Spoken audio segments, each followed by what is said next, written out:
Okay, hello everybody. Here we are cruising along in the Vimalakirti.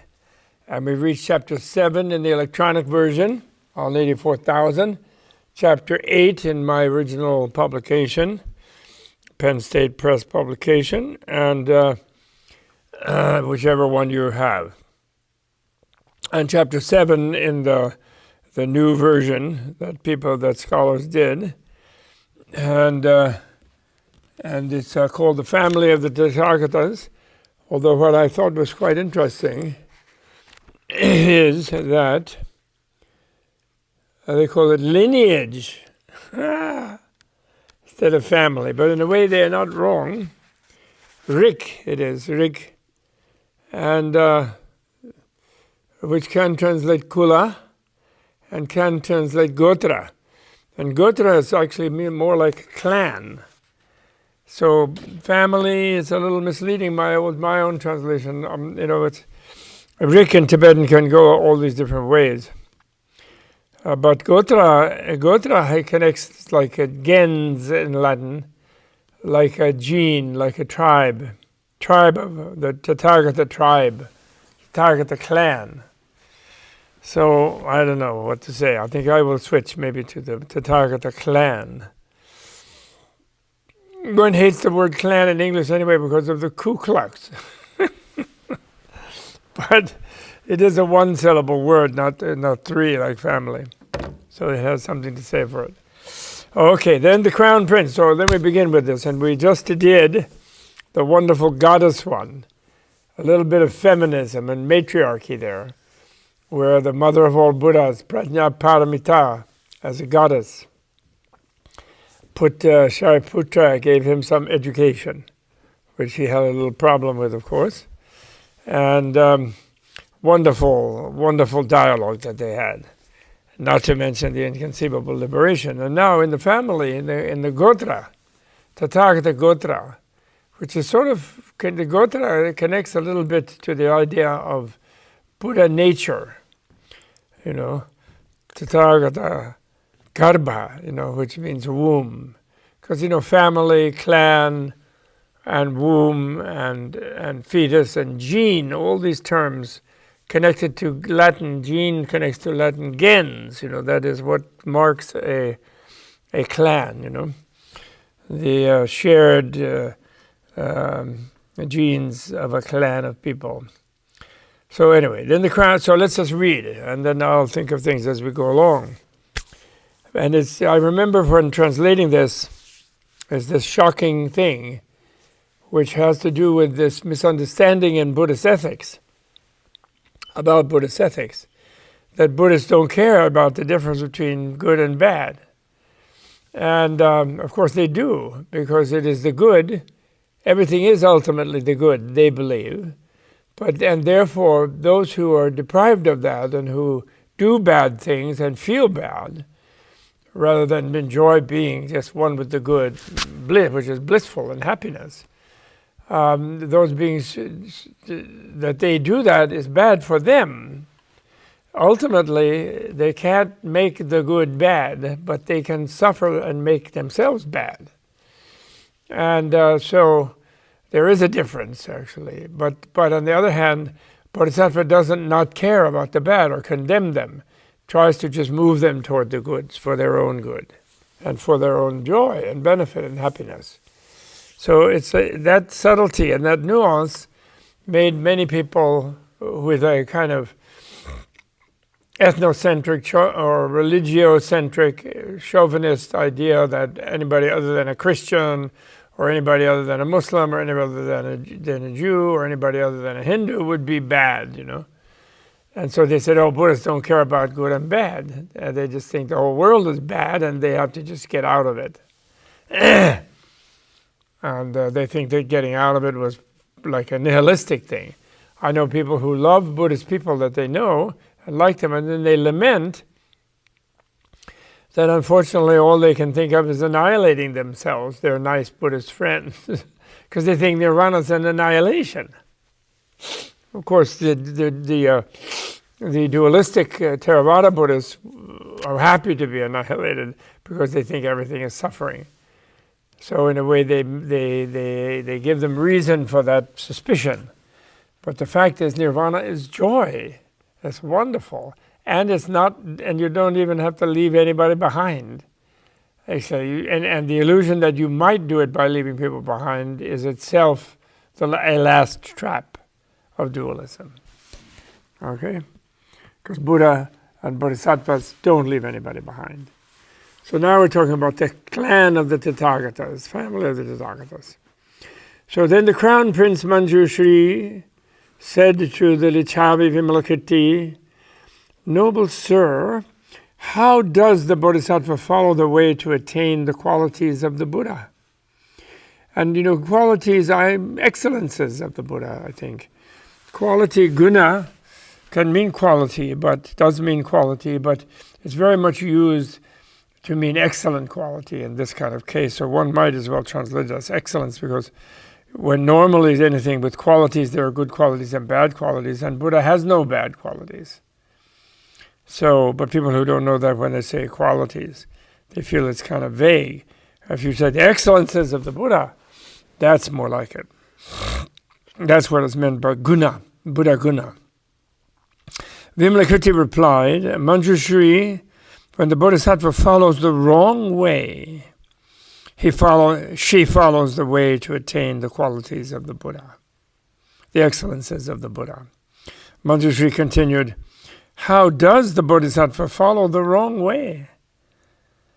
Vimalakirti replied, "Even should she enact the 5 deadly sins, she feels no malice, violence, or hate." Now these are deadly because there's no interruption. It literally means the inevitable sins, or with sins of inevitable consequence is what deadly means. And you use deadly in its conventional way of something bad. They are killing father, killing mother, killing a saint, drawing blood from a Buddha, and disrupting the community of followers and practitioners of the Buddha Dharma. Those are the 5 uninterferable sins of uninterruptible consequences. Okay? Those sins therefore lead to such. It isn't that anybody judges you for doing them. It's that they simply lead a person, because it's so against that person's own natural thing to kill their mother or their father, or etc. It's so much against them. I don't care what Freud said, and there being a slight competitiveness by a female with the mother and a competitiveness by a male with the father. It's not necessarily a lethal thing, unless the person has gotten completely gripped by their own paranoias, where their thanatos makes them murderous. So it's not natural, therefore, to kill the father, by no means, for a male. She feels, even should she enact the 5 deadly sins, she feels no malice, violence, or hate. So this is really enact. This was tricky to translate because, commit, you enact or commit, but enact has a little bit of meaning of do it to show that it's done, but it's not really committing it, because the evolutionary ethical action requires full mental commitment and mental killing, full intention to kill. You enact it, well, you have to eliminate such and such a person who might be about to kill a million other people, but you have no hate toward that person. So a Bodhisattva would never have any hate toward anyone. And if, for example, if their father was about to press a button and detonate a hydrogen bomb over a city where there was no reason for all those many millions of people to die, then that Bodhisattva might kill his father. But that killing would not be a deadly sin, because it's still following the way to the Buddha excellence, in his case, in her case, or her case. There's no hatred of the father. There's only a sorrow they would try to stop them from blowing somebody's bomb without killing them. But if, say, the only way they could, that's what it might be to enact the 5 deadly, that particular deadly sin. She feels no malice, violence, or hate. Even should she go into the hells, she remains free of all taint of afflictions or addictions. So here, it's bad to suffer in hell, but such a bodhisattva, since they have no addictions, they might maintain happiness in the middle of it, because although they're in a condition where whatever embodiment they would have as a hell being to get in there would be in great discomfort, to put it mildly. But the bliss of their being there to help other beings, which would be the only reason they would go there, they would feel no, they put it into, they would say they wouldn't suffer, but they say they would have no taint of addictions. So with no desire, hatred, envy, pride, delusion, they would remain free of taint of addictions. Even should she go into the states of the animals, she would remain free of darkness and ignorance. When she goes into the states of the anti-gods, she remains free of pride, conceit, and arrogance, which is their problem with their violent way of life.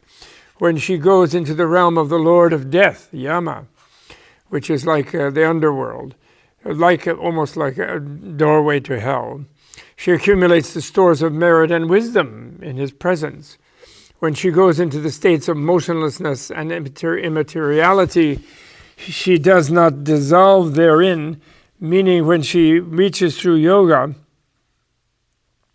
infinite space, infinite consciousness, seeming absolute nothingness, and beyond consciousness and unconsciousness, in those states of the immaterial states, they know that is just a relational experience. They don't fall for seeming absoluteness of any of it, because they know about the relationship, the interbeing with everything, and therefore they don't become, reborn bodiless, of course, bodilessly, even subtle bodilessly, only super subtle body left that is imperceptible even to the person with it.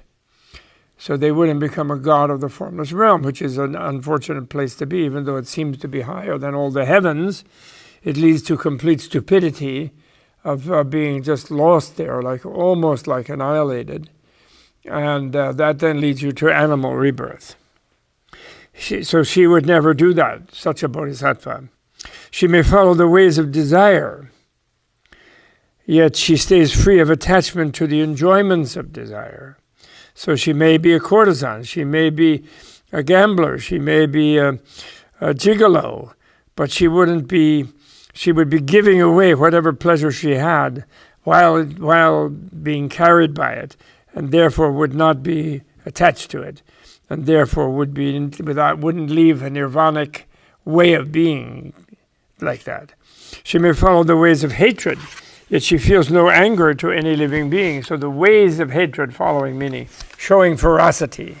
That's what the fierce deities are. They're following the ways of hatred, in the sense that they look fierce and they may act fierce, but they have no hatred in their mind, feel no anger to any living being.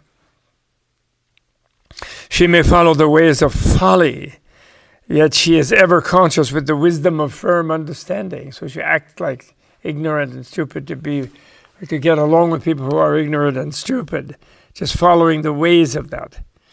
She may follow the ways of avarice, yet she gives away all internal and external things without regard even for her own life.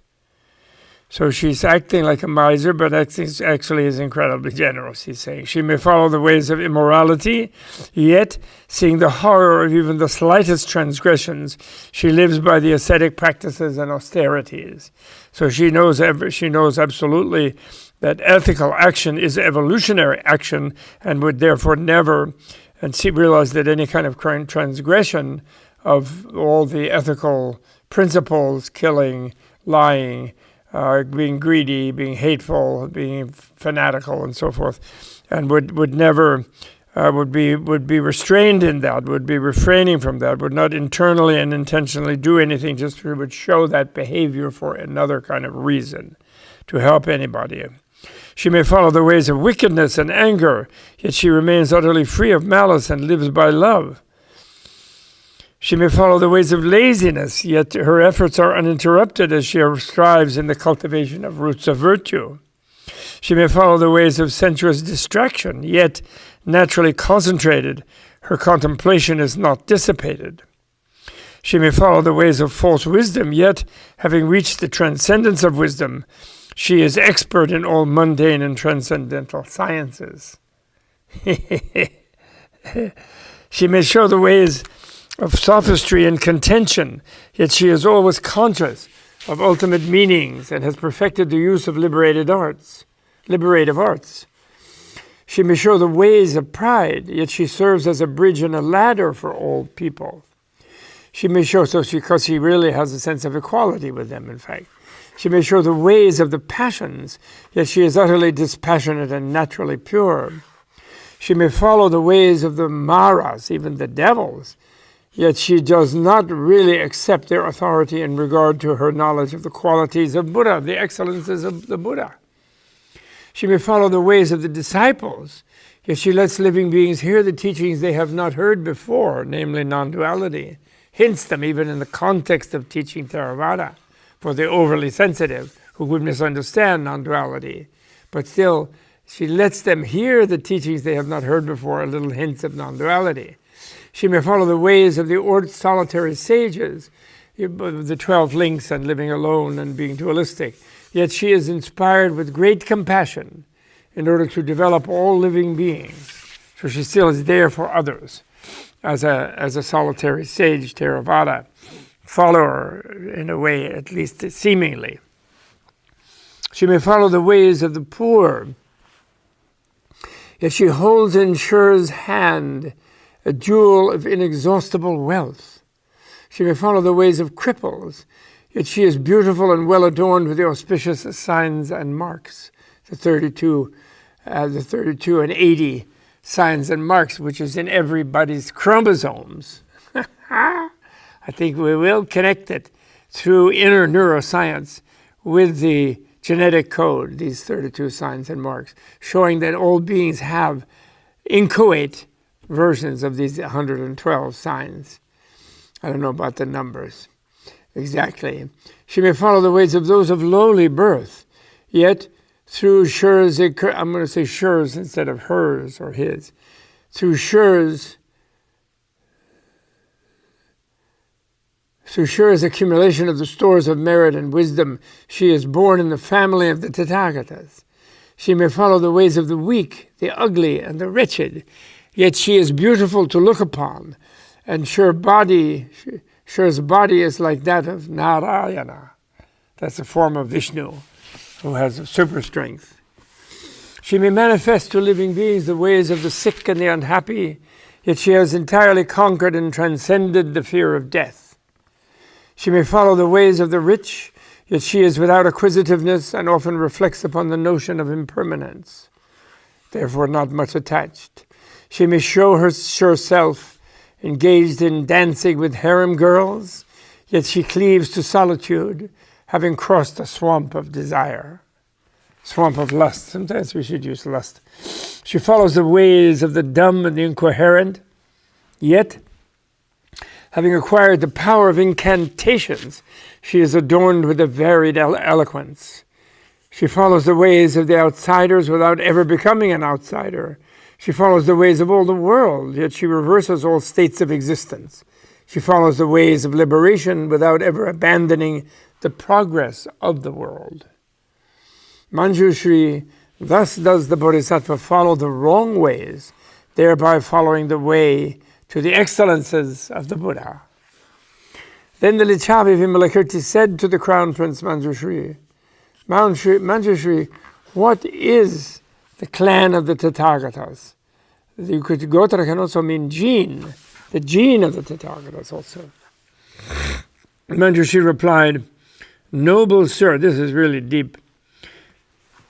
The clan of the Tathagatas consists of all basic egoism, of ignorance and the thirst for existence, of lust, hate, and folly, of the 4 misapprehensions, of the 5 obscurations, of the 6 sense media, of the 7 abodes of consciousness, of the 8 perverse paths, of the 9 causes of irritation, of the paths of the 10 sins. Such is the family of the Tathagatas. In short, noble sir, the 62 kinds of convictions, of false convictions, or rigid convictions, you could say, consist of the family of the, constitute the clan of the Tathagatas. And then Vimalakirti. Oh, Manjushri says that. Oh my goodness. So Manjushri is truly, in other words, everything bad is the Tathagata gene. Whoa. I mean, there's no way to get around the shock of it. And Vimalakirti says, Manjushri, with what in mind do you say so? Then Manjushri now it's his turn to being a shocker. And Manjushri says, this is like teaching Tantra, actually. Philosophy of finding the good in the bad, even in the bad. Turning the worst into it. It's like my friend, my wonderful friend Andrew Holochek is just writing a book called Reverse Meditation, where the most unmeditative thing, when you stub your toe, when you fall, when you burn yourself, when you fall in a heap of dung, that's your meditation. In other words, some really unpleasant thing. And how is it different from masochism? Well, he has to answer that question. Manjushri, noble sir, one who stays in the fixed determination of the vision of the uncreated is not capable of conceiving the spirit of unexcelled perfect enlightenment. There he's now, Manjushri is really challenging the dualism of the individual vehicle, where a good stage is where someone becomes fixedly determined to leave the differentiated universe, imagining that nirvana is some sort of a state, an absolute state apart from the relative, not noticing that complete inconsistency of such an expression. If it's a part, that's a way of relating to something. There's a boundary between it and the other thing, so it becomes a relative thing, but never mind. But such a person is not capable of conceiving the spirit of unexcelled perfect enlightenment. That is to say, they say, well, I'd like to help everyone leave the world of the suffering, but I have no capacity to do it, because each one of themselves alone has to leave on their own. And killing you wouldn't get you to leave that world. It only because you get reborn. You go in the bardo and you get reborn. You just lose a body. But this is beyond, this is losing mind and body to attain nirvana. This dualistic person thinks that. And then, of course, Buddha never will tell them, yes, nirvana is one of those formless states where you just disappear into a state of nothingness, or a state beyond consciousness and unconsciousness, or an infinite space, or an infinite consciousness. He tells them those are not nirvana, but still they imagine it is something like that. So, noble sir, one who stays in the fixed determination of the vision of the uncreated is not capable of conceiving the spirit of unexcelled perfect enlightenment, meaning the bodhicitta, the wish to be the bodhisattva, becoming a bodhisattva, being reborn as a bodhisattva, by developing the determination to be a Buddha, that is to say, completely free and enlightened, loving and capable and powerful, to be able to help all beings while still being in the world with them. And yet, not of the world, because you are all of it. So you are kind of one with their other potential, right? However, one who lives among created things, in the minds of passions, without seeing any truth, is indeed capable of conceiving the spirit of unexcelled perfect enlightenment.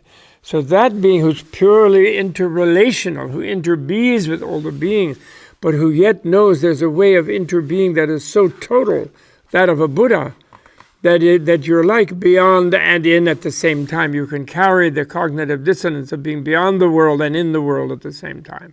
And the beyond the world one gives you a kind of lift with the way of being in the world, where you can even experience the pain of all beings without it bothering you, except insofar as it bothers them, and therefore unbearable to you, and therefore that unbearability to you of their pain gives you the bliss energy to help them find the bliss energy themselves. You can't, unfortunately, simply immerse them in it by force, because any flood of energy they receive when convinced that they are themselves, they resist and become ever tighter. And this one about without seeing any truth. Wait a minute, what about isn't the Dharma true and all that? Actually, enlightenment sometimes is expressed as the understanding of truthlessness, in the sense of when you're thinking of truth as something absolute. So there is no fixed truth. There is only relationship. And then, therefore there's relative truth, but that's only contextual. And it's only within a certain relationship that something's truer than false. So it is pure relativism, which is not the bad thing, it's the good thing, it's the liberating thing. Noble sir. So now he's going to give some analogies. Manjushri is continuing. Flowers like the blue lotus, the red lotus, the white lotus. I love it. Blue, red, and white. That's the gene, the blue gene, the red and white genes of the parents, mother and father. But these are blue lotus, red lotus, white lotus. The water lily and the moon lily do not grow on the dry ground in the wilderness, but do grow in the swamps and mud banks. Just so, the Buddha qualities and excellences do not grow in living beings certainly destined for the uncreated, but do grow in those living beings who are like swamps and mud banks of passions, addictions, and lusts and desires. Likewise, as seeds do not grow in the sky, but do grow in the earth, so the Buddha qualities do not grow in those determined for the absolute, but do grow in those who conceive the spirit of enlightenment, after having produced a Sumeru-like mountain of egoistic views. So, okay, the Buddha qualities grow, the Buddha excellences grow in all the bad things, but that doesn't mean the bad things are the Buddha gene, does it? But yes, maybe it does. That's what the argument is. Again, Manjushri continues, Noble sir, through these considerations, one can understand that all passions constitute the family of the Tathagatas. And that's the Tantra. So passions, for really I should only use for desire and even lust. And therefore it's negative. And addictions are the general klesha, is a more general name of the same thing.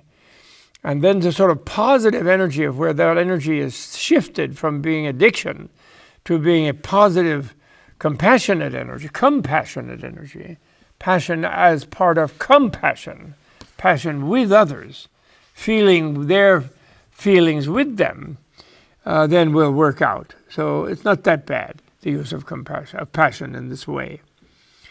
It's an ambiguity that's there, and it's not a little clearer in the Sanskrit, but it's still there even there. Okay, well, I'm mindful of it. So likewise, as seeds do not grow in the sky, but do grow in the earth, so the Buddha excellences do not grow in those determined for the absolute, but do grow in those who conceive the spirit of enlightenment, that is, for the sake of all beings, Buddhahood.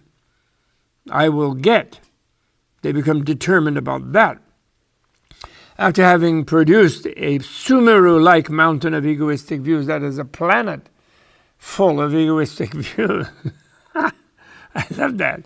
Then he still continues, Noble sir, through these considerations, one can understand that all passions constitute the family of the Tathagatas, just as, noble sir, without going out into the great ocean, it is impossible to find precious, priceless pearls, so likewise, without going into the ocean of passions, it is impossible to obtain the mind of omniscience.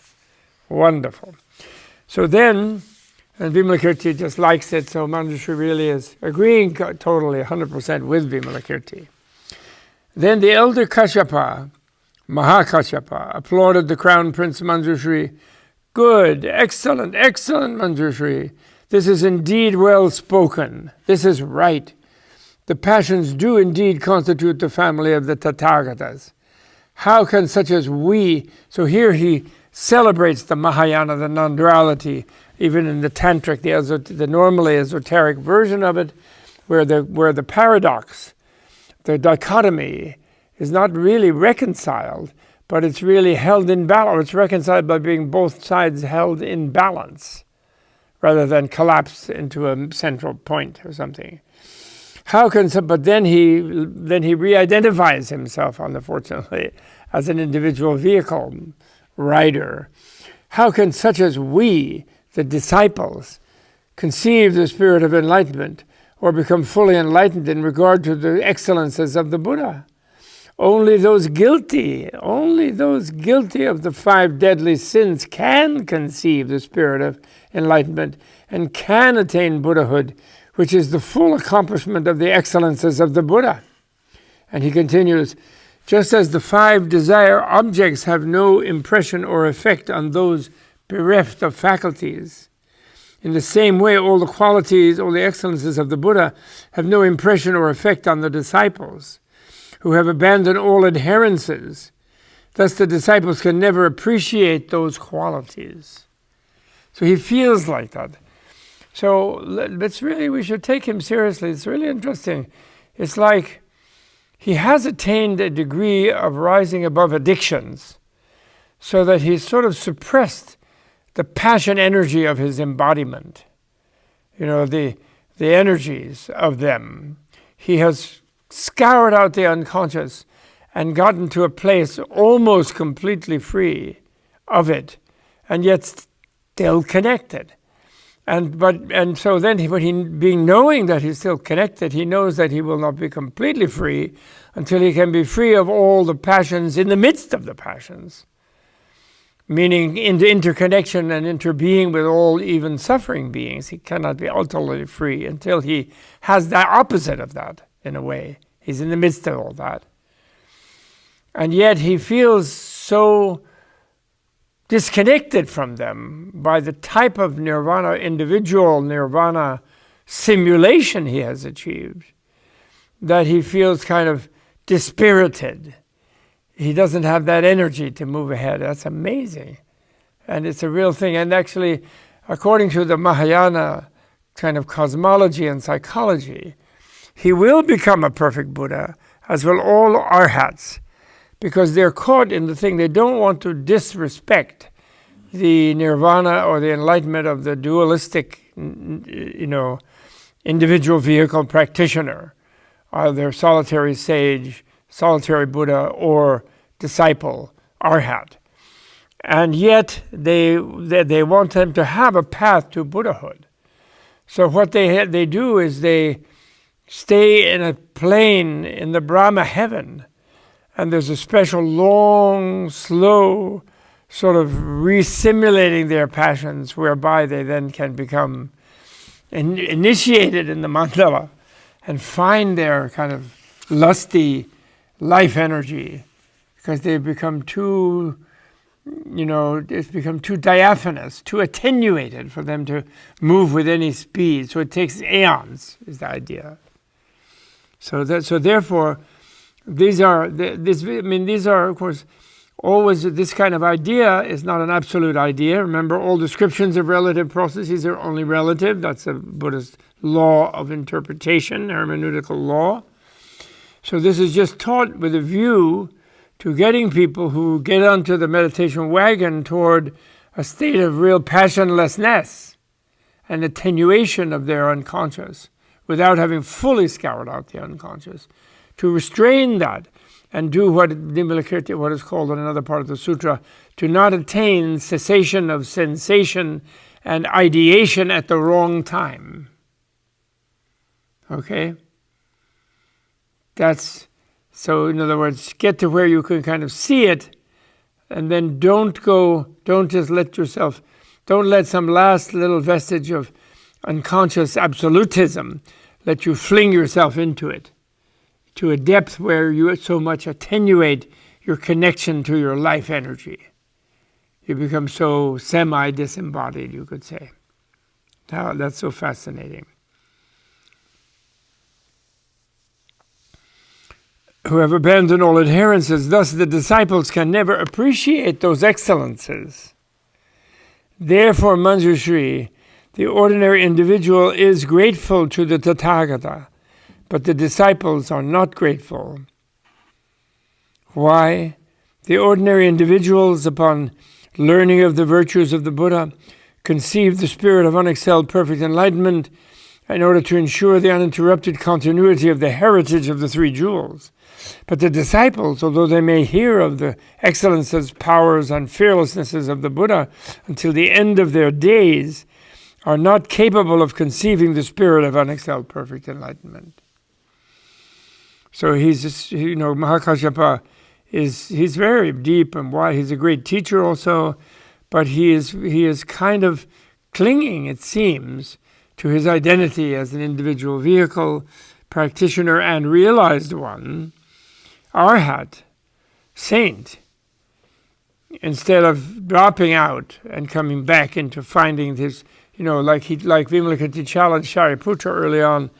Well, you'll be really cool and you can meditate when you can remain in your refined spiritual nature and adopt all the nature and qualities of the ordinary individual. So you have to develop this greater tolerance of ambiguity and cognitive dissonance, is what he challenges Vimalakirti, and that is what is here also. And anyway, we change subject here, but it's very challenging, all of that, about how the bad is the good, and we must avoid thinking, therefore, there's no bad, so that the enlightened person is utterly unethical. Yes, there's no bad, and therefore, that enlightened person is ethical for the benefit of others, altruistically so. Okay. Thereupon, the Bodhisattva Sarva-rupa Sandarshana, who was present in that assembly, addressed Lichavi Vimalakirti, householder, where are your father and mother, your children, your wife, your servants, your maids, your laborers, and your attendants? Where are your friends, your relatives, and your kinsmen? Where are your servants, your horses, your elephants, your chariots, your bodyguards, and your bearers? Thus addressed, so he asked this question, Sarva-rupa Sandarshana, also his name means one who reveals all forms or all bodies, one who reveals, one who shows Sandarshana, who illuminates, you could say, all forms of things. So his job as a bodhisattva is to manifest every kind of conceivable form, for the sake of enlightening others as a bodhisattva. So it's appropriate here in the sense that he could show the ways of doing bad things without actually doing bad things, something like that. So then he's asking, where's your whole household? Where are they? And servants is repeated twice. I have to double check that. It could be slave, because there were still slaves at this time in India for some people. Not many, but some. So the second servants might be slaves. So either that or they're both servants, and the first one is like attendants, and this one is servant. So then okay. Thus addressed, the Lichavi Vimalakirti spoke the following verses to the Bodhisattva Sarva-rupa Sandarshana. And this is kind of a wonderful song. This is a Siddha song, like one of Milarepa's songs. But whoever would know the melody and how it stands in Sanskrit, I don't know. If it's a metered thing, it should be. I'm sure it ought to be. I don't know what the meter is, but we will see. Oh yes, it is metered. Prajaparamita mata bodhisattvana marisha pita kopaya kausalyam yato jayanti nayaga bharya dharmaratistesham maitri karuna chadit tuhittarao satya dharma ubau putrao Garham shunyarta chintana. Whenever I see these Sanskrit gathas or verses in one of the Sutra originals, I want to be KD or get KD to help me develop melodies, like a gatha, or what do you call kirti, bhakti melodies for it. Of the true bodhisattvas, of the true Bodhisattvas. Mother is transcendent wisdom. Father is skill in liberative art. The leaders are born of such parents. Their wife is joy in the Dharma. Love and compassion are their daughters. Dharma and the truth are their sons. And their home is deep thought on the meaning of voidness. All passions are their disciples, controlled at will. Their friends are the aids to enlightenment. Thereby they realize supreme enlightenment. Their companions ever with them are the six transcendences. Their consort are the means of unification. Their music is the teaching of the Dharma. Yeah, I have to really retranslate this again, a completely new version. I do. The incantations make their garden, which blossoms with the flowers of the factors of enlightenment, with trees of the great wealth of the Dharma, and fruits of the gnosis of liberation. Their pool consists of the 8 liberations, filled with water of concentration, covered with the lotuses of the 7 purities. Who bathes therein becomes immaculate. Now this kind of Siddha song, this Gita, is meant to create a mandala in your imagination. And of course, the one who has a really deep visualizational ability, who has cultivated their ability to do that by deroutinizing their conventional routine imagination being stuck on all the objects around them, pre-experienced. We'll see this family of the Tathagatas, the family of the Buddhas, the mother and father and wife and sons and daughters, and passion and disciples and friends and companions and consorts and so on. And actually see it and be introduced in this. He's creating like a mandala house for such an enlightened, such a bodhisattva being. The incantations make their garden, which blossoms with the flowers of the aids to enlightenment, with trees of the great wealth of the Dharma and fruits of the gnosis of liberation. Their pool consists of the 8 liberations, filled with the water of concentration, covered with the lotuses of the 7 purities. Who bathes therein becomes immaculate. Their bearers are the 6 superknowledges. Their vehicle is the unexcelled Mahayana. Their driver is the spirit of enlightenment, and their path is the 8-fold peace. Their ornaments are the auspicious signs and the 80 marks. Their garland is the virtuous aspiration, and their clothing is good conscience and consideration. Their wealth is the holy Dharma, that's mindfulness. Conscience and consideration mean mindfulness. Their wealth is the holy Dharma, and their business is its teaching. Their great income is pure practice, and it is dedicated to the supreme enlightenment. Their bed consists of the 4 contemplations, that is, the 4 dhyanas: immeasurable love, immeasurable compassion, immeasurable joy, and immeasurable equanimity. That's where they sleep. And its spread is the pure livelihood, and their awakening consists of intuition, which is constant learning and meditation. Their food is the ambrosia, because intuition is where you're connecting to everything and know it by being all of it, and therefore you're always still learning and meditating. Their food is the ambrosia of the teachings, and their drink is the juice of liberation. Their bath is pure aspiration, and morality their unguent and perfume. Having conquered the enemy afflictions, they are the invincible heroes. Having subdued the 4 Mara devils, they raise their standard on the field of enlightenment. They manifest birth voluntarily, yet they are never born, nor do they originate. They shine in all the fields of the Buddhas, just like the rising sun. Though they worship Buddhas by the millions, with every conceivable offering, they never dwell upon the least difference between the Buddhas and themselves. They journey because they know that from a Buddha's point of view, the Buddha is themselves. and out of compassion, even their ignorant self, they know that. But of course the Buddha is also the Buddha's self. So they want to be someone who can be another and themselves at the same time. So they're going to be Buddha. They journey through all Buddha fields. In other words, they never dwell upon the least difference between the Buddhas and themselves. They don't dwell upon it. They know it, and they work to undo it and to become Buddhas. Right? So they just don't dwell upon it.